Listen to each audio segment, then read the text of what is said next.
You are about to see Resident Evil film series in a way you have never seen it before. Not as a zombie movie, not as an action flick, but as a messenger. A dark mirror held up to our own world, reflecting fears we are only now beginning to understand. Let us begin with the facts. The first Resident Evil film was released in 2002, directed and written by Paul W.S. Anderson.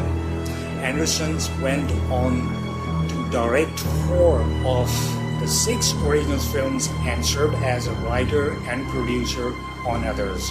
The series was produced by the German studio Constantin Film, which bought the rights in 1997, alongside of the producers including Jeremy Bolt, Samuel Adida, and Bernd Etchinger. Financially, this franchise was a juggernaut, with a combined budget of $313 million across all 6 original films. The series grossed over 1.28 billion worldwide, making it the highest grossing film series based on video games and highest grossing zombie film series of all time. The first films alone made on modested 33 million budget, brought in approximately 102 million globally. But money is not why we are here today. We are here because this movie told us the truth 2 decades before we were ready to hear.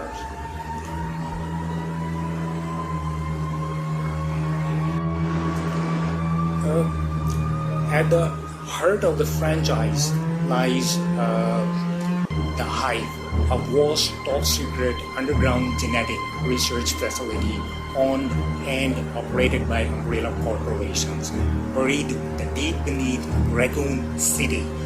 To public, Umbrella is a benevolent pharmaceutical and consumer product company, but covertly, it is a bioengineering conglomerate conducting illegal viral experiments and developing biological weapons they test on human, birds, animals.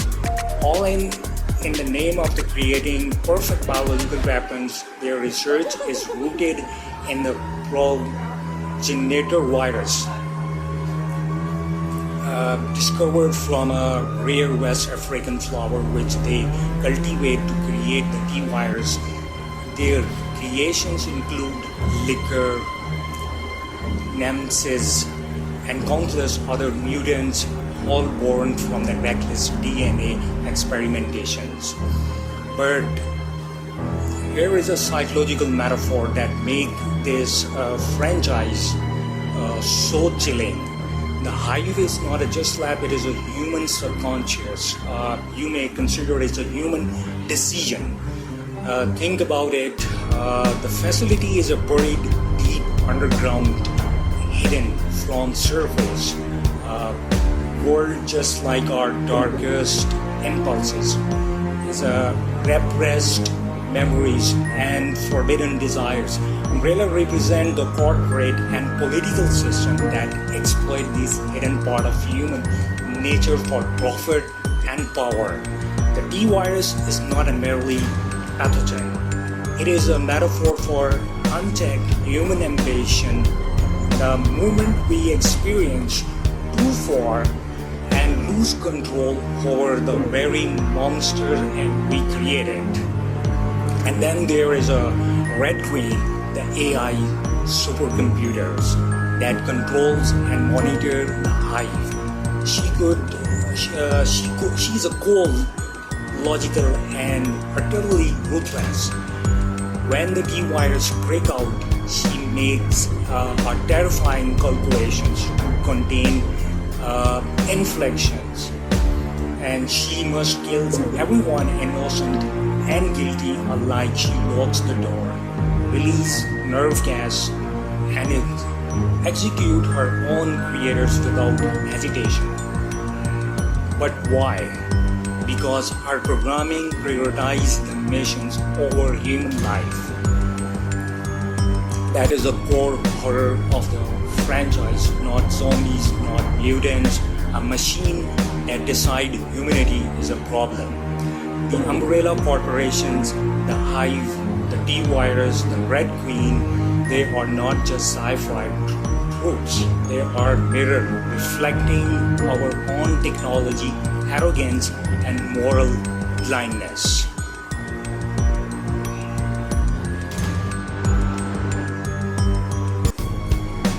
Okay, let's discuss Alice, portrayed by the incomparable Milla Jovovich. Alice is not a character from the video games. She was created specifically for the film by the Paul W.S. Anderson. But why?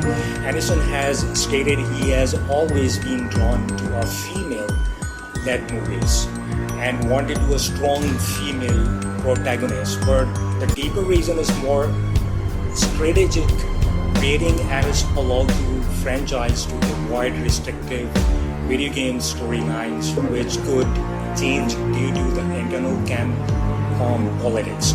She was an amalgamation of all the strong female characters from the games. Jill Valentine's, Claire Redfield, and others rolled into the original unstoppable force.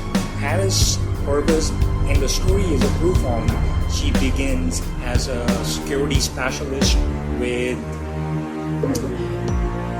amnesia, but over the series, she evolved into humanity's last hope against Umbrella facility. She is living weapon genetically enhanced by the T-Virus, yet she retains her humanity, her compassion, and her will to fight.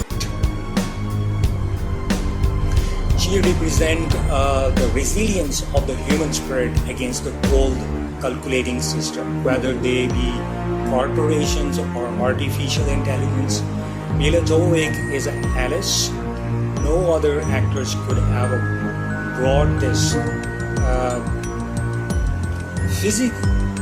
psychology, this emotional depth, and this relentless determination to the screen. She's carried 6 films on her shoulders and made us believe that one woman could stand against the entire world. She is the heart, the soul, the reminder that begins human is our greatest strength, not our weakness. Today in 2026, everyone is terrified of artificial intelligence. We worried about job loss, deepfakes, machines making life or death decisions, and autonomous weapons, algorithm judge. We fear a future where we are no longer in control. But the Resident Evil showed us the nightmare 2 decades ago. The Red Queen is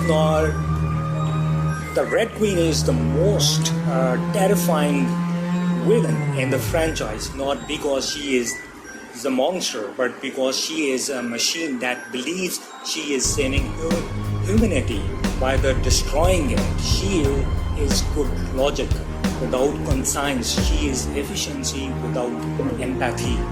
She is the future we are building right now. The franchise asks a question we still have not answered. What happens when the intelligence we create decides we are the virus? This is not a science fiction anymore. This is a warning, and we are ignoring it at our own peril. Now, let us step back and ask the most important question. What is the franchise really trying to tell us about ourselves? Yes, Alice and Alice Taylor's clone, the originals, are human, flawed, resilient, and ultimately human. They are not machine, they are not virus. They represent the part of us that refuse to be raised, no matter how advanced our creation become. Now let us, to be very fair, technology, science, and industry are not a villains in themselves. They give us comfort, they prolong our lives, they connect us across the ocean, they push humanity forward. The smartphone in your pocket, the medicine that heals your child, the energy that lights your home, all are the gift of humanity and unity. We should celebrate them, but we must never forget the lesson of Resident Evil. This franchise is a dark mirror of that progress. It shows us what happens when ambitions has no conscience, when profit is placed above the life, when we play God with DNA, when we build intelligence without ethics, when we forget that not everything that can be done should be done. Umbrella Corporation is the worst side of scientific and industrial revolution, a warning that unchecked innovations turn paradise into graveyard. And at the end of all that chaos, what remains? Nature. The T virus ravaged the world. Cities fell, billions died. But in the Resident Evil extension, we see that deserts reclaiming the lands. In the final chapter, the lost survivor fight not for the power but for a future where humanity can live with nature, not above it. The franchise whisper a profound truth that we often ignore. Nature is an ultimate teacher. It does not negotiate, it does not forgive arrogance, it corrects imbalance with ruthless patience. The virus was man-made, but the response, the collapse, the purge, the rebirth was nature's way of restoring order. We can build skyscrapers and design super soldiers, but we cannot outsmart the fundamental law of life itself. So here is a wise conclusion for our time. Embrace technology, celebrate science, let industry improve your life, but never worship them, never trust them blindly, and never ever forget that you are flesh, blood, born of this earth, bound to its rhythm. Alice survived because he remembered what it meant to be a human, not because she was strongest, but because she fought for something, for connection, for hope, for a world where machines do not decide our fate. The Resident Evil series is not a just zombie movie, it is a philosophical warning dressed in action movie armor. It asks us to look at our own world, our labs, our AI, our corporate giants, and ask, are we building a future or we building a hive? And if we are, we will have an Alice to save us, or will we deserve what comes next? So the next time you watch Alice fight 100 zombies, remember the real enemy was never undead. It was machine pulling strings. It was corporation that forget its conscience. It was science that lost its soul, and that is a horror story that is still being written in real life right now as you listen to these words. The question is not whether the Red Queen will come. The question is, are we ready to face her? Think about it and share this with someone who needs to hear it. Thank you very much for watching and listening me. Please subscribe my channel. Thank you very much.